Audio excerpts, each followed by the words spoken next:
తెలంగాణ ఏర్పాటు తర్వాత పాలమూరు శీఘ్రంగా అభివృద్ధి చెందిందని మంత్రి శ్రీనివాస్ గౌడ్ అన్నారు.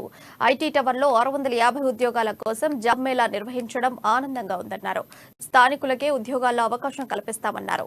10,000 ఉద్యోగాల కల్పనే లక్ష్యంగా సెప్టెంబర్ 2న మరో మెగా జాబ్ మేళా నిర్వహిస్తామని శ్రీనివాస్ గౌడ్ వివరించారు. ఈ మేళాలో 100 కంపెనీలు పాల్గొంటాయన్నారు.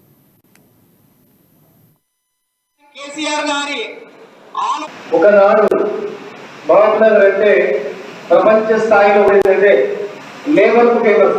మట్టి పని ఒక పెద్ద బిల్డింగ్ నిర్మిస్తుంటే 100% ఆ బిల్డింగ్ దగ్గర గుడిసెలు, ఆ గుడిసెలలో ఎవరు నిర్మిస్తున్నారంటే గ్యారెంటీగా పాలమూరు లేబర్లు పాలమూరు అంటే ఆ రోజు గుంతలు తీయాలి, కాలువలు తీయాలి, మట్టి పని చేయాలి, పాలతో దొంపపాల గడ్డపాలతో ఎవరు చేస్తారంటే దుబాయ్లో కానీ ముంబైలో కానీ హైదరాబాద్లో కానీ 100% వాళ్ళు.